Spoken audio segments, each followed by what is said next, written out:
Walaiha. Oke. Ustaz, ahlan. Khair. Ahlan Ustaz. Alhamdulillah khair. Ustaz Nizam atau Ustaz Khairul? Ustaz Nizam, Ustaz. Alhamdulillah. Iya, nomor 2 saya, Ustaz. Giliran gitu. Nomor 2. Ustaz Nizam. Oh, ini. Iya. Oh, ini. Ustaz Khairun ya, enggak apa-apa, sudah masuk duluan. Nanti Ustaz Khairun berikutnya ya. Baik. Sebentar.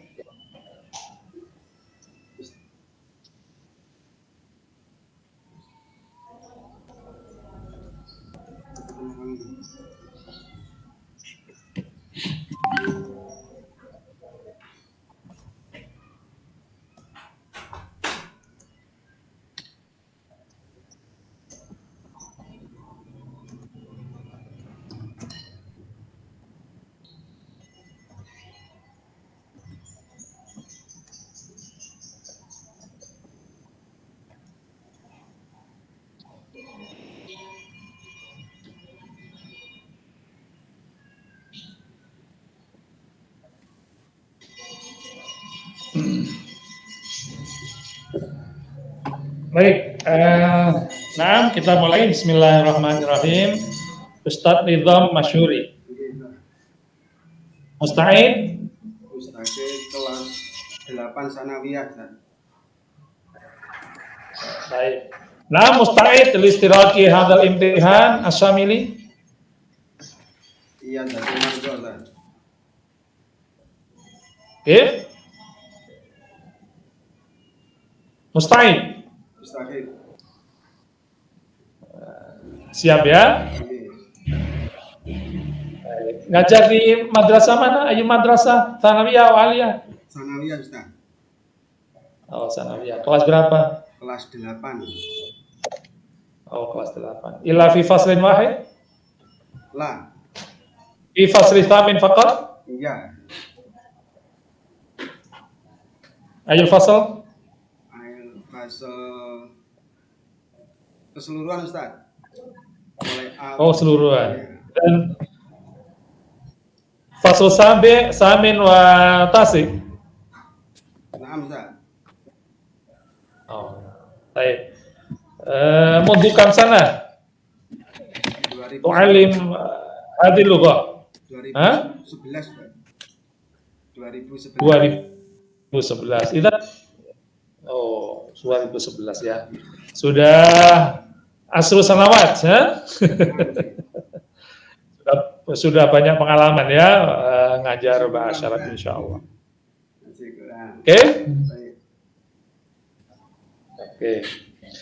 Baik, saya tanya sedikit aja. Insya Allah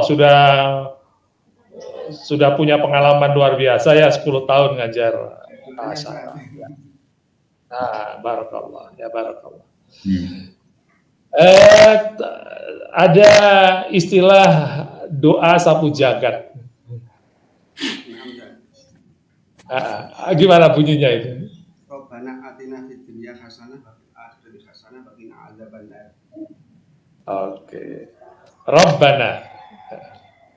Rabbana itu kok dibaca Rabbana, Robba, kok enggak Robbu atau Robbi? Gimana alasannya? Terutama Isra lana? Karena bertemu dengan dhamir nun itu. Nun yang merupakan nahnu, kemudian Robba itu di ilal, Ustaz. Kemudian ditasdid. Di ilal. Iya. Sebelum di ilal gimana? Robbina. Oh, Robbina. Aslinya Robbina begitu. Oh, nama.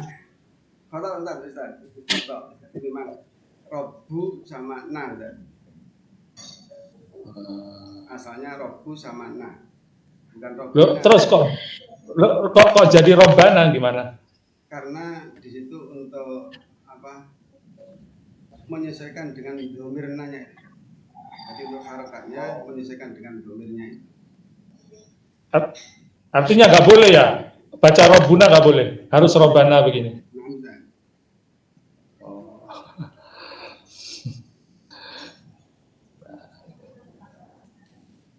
Kalau ada lagi yang mirip-mirip ya,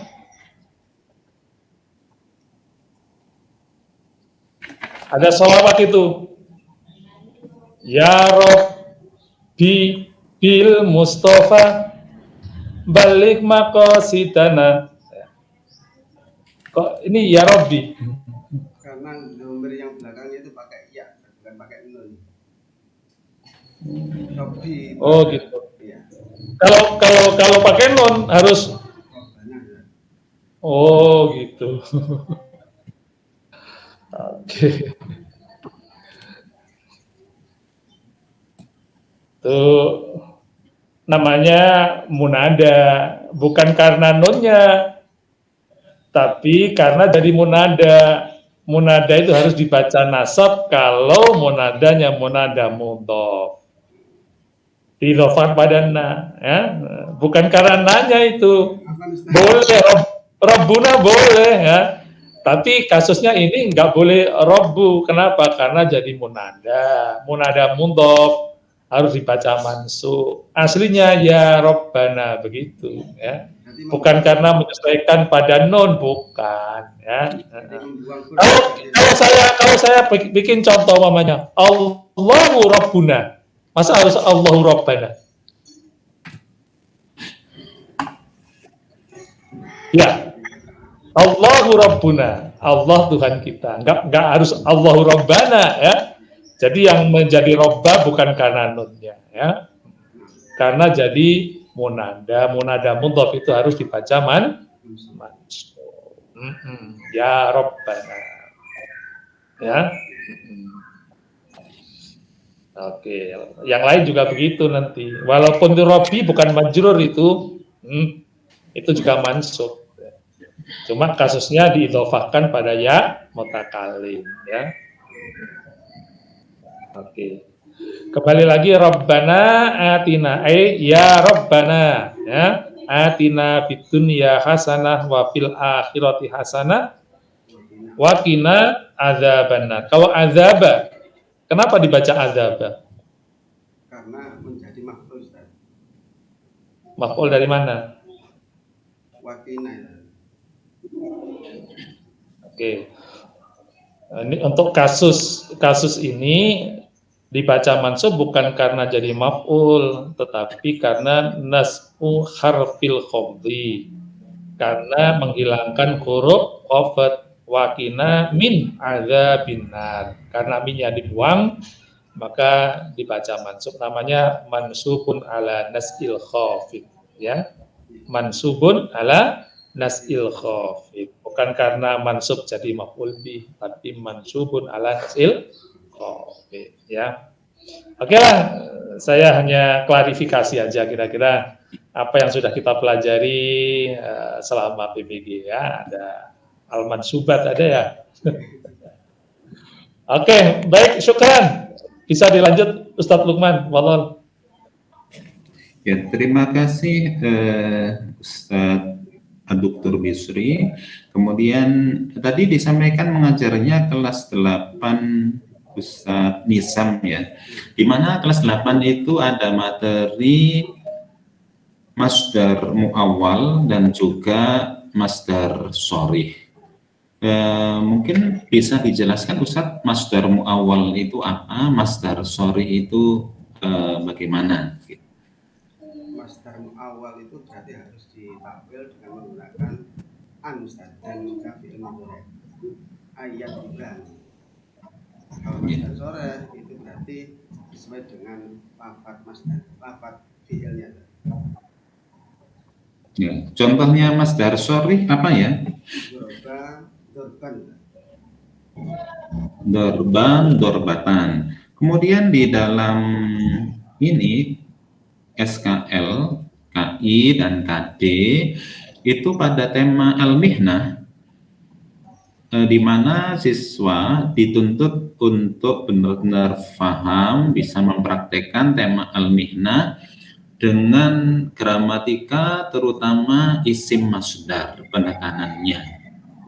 Tetapi di dalam buku sendiri contoh-contoh tentang isim masdar itu sangat jarang, Ustaz. Jadi antara buku sama SKL, KI dan KD itu kurang sejalan dengan bagus. Pertanyaan lanjutnya, bagaimana pembelajaran isim masdar sehingga bisa efektif ya di kelas? Monggo Ustaz. Terima kasih Ustaz. Biasanya saya mengajarnya itu dengan cara mengajak anak-anak untuk melakukan lab tasrifan itu Ustaz. Jadi yang ada di pesantren itu cuma itu Ustaz, kendalanya ketika bertemu dengan anak yang bukan dari pesantren. Jadi agak sulit bagi mereka. Tapi kalau yang backgroundnya itu pesantren, karena sudah mengulang kan, ya, jadi agak mudah. Backgroundnya pesantren berarti kan MI-nya sudah di pesantren gitu Ustaz? Ya, belum juga ya. Kan ini para santri ada yang hafal tasrif, tetapi kadang ada yang menjadi korban hafalan. Korban hafalan itu artinya dia hafal, tetapi tidak tahu dan belum memahami artinya. Kira-kira apa yang dilakukan? Untuk yang di sanawiyah Ustaz ya, itu yang sekolah formal biasanya kami menekankan pada yang penting yang non dari pesantren itu mereka sudah tahu ini namanya tasrifan, ini namanya cuma untuk penekanan di pesantren beda lagi Ustaz. Cara pengajar mereka itu dengan cara mempraktekkan ketika membaca kitab Ustaz. Oh ya, ketika mahmul makruh ya. Nah, ini sekedar kami sampaikan saja Ustadz bahwasannya pada tema al-mihnah itu menurut pandangan kami, kalau dalam buku yang ditulis melalui Kemenak itu malah kebanyakan materi. Jadi gramatika fokusnya kan pada isim masdar. Tapi di sana dijelaskan isim masdar, kemudian fi'il mudhari itu apa, kemudian fi'il madhi itu apa, sehingga anak-anak merasa materinya terlampau banyak. Padahal sebagai seorang guru seharusnya itu yang dikejar adalah bagaimana kompetensi siswa. Kompetensi siswa yang dikejar, bukan sekedar materi. Sehingga sebagai sebuah tambahan pada tema itu, kami sendiri menganjurkan sering diperbanyak pertanyaan-pertanyaan yang jawabannya akan menuju pada isim masdar. Umpama limadza yadhhab at-tabib ilal mustasfa. Limadza yadhhab at-tabib ilal mustasfa. Al-jawab limu'alajatil mardo. Limu'alajatil mardo. Limadza yadhhab al-mudarris ilal madrasah. Lit-tadris. Ya, mudahnya begitu. Limadza yadhhab asyurti ila asyawari ditanzimil murur gitu. Jadi dengan perkataan itu maka isim masdar akan mudah difahami oleh peserta didik. Kemudian terakhir Ustaz, metode apa saja yang biasanya diterapkan dalam pembelajaran bahasa Arab?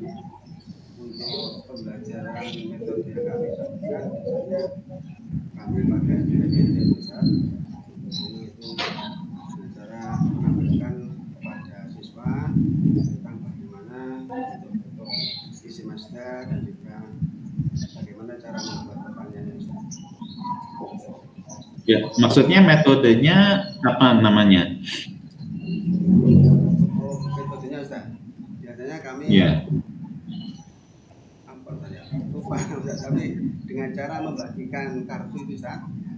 Kemudian dikasihkan kepada siswa, cek itu. Kemudian siswa disuruh membuat kalimat sesuai dengan gambar yang diperoleh. karena biasanya akan dibuat beberapa kelompok dan setiap kelompok akan kami bagi satu dan mereka membuat satu atau beberapa kalimat sehingga sesuai dengan materi yang sedang diajarkan. Ya, jadi kalau pakai flashcard adalah media bukan metode. Tetapi metode adalah cara-cara untuk mendapatkan materi sehingga mudah untuk dipelajari oleh siswa secara langsung. Dan tentunya dengan media ini manfaatnya adalah student oriented akan mudah mengenal. Tetapi kalau tanpa media, maka seorang guru akan terjebak pada metode ceramah. Akhirnya banyak ceramah, kebanyakan ceramah. Padahal paradigma pembelajaran kekinian, kalau zaman dulu kan guru mengajar. Terus sekarang kira-kira apa? Selain kata mengajar, mendidik. Kalau mendidik kan cenderung ke akhlak ya, wal adab. Lebih tepatnya zaman sekarang adalah membelajarkan. Ya, apa bedanya mengajar dan membelajarkan bagi seorang siswa? Kira-kira apa? Kalau mengajar itu berarti hanya sekedar konsep. Ya, artinya siswa sebagai apa kalau mengajar? Mengajar itu siswa sebagai subjek. Ya sebagai objek, kebalikannya siswa sebagai objek, begitu, guru sebagai subjek. Tapi kalau membelajarkan sangat diusahakan siswa sebagai subjek pembelajaran itu sendiri, tidak sekedar objek. Ya. Terima kasih Ustadz Nizam, kami kembalikan pada Al-Ustadz Bisri. Baik, jazakumullah ahsanal jaza. Barakallahu fiik Ustaz Nizam.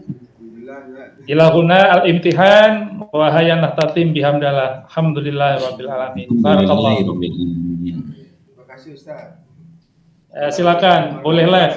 Oke, Afan.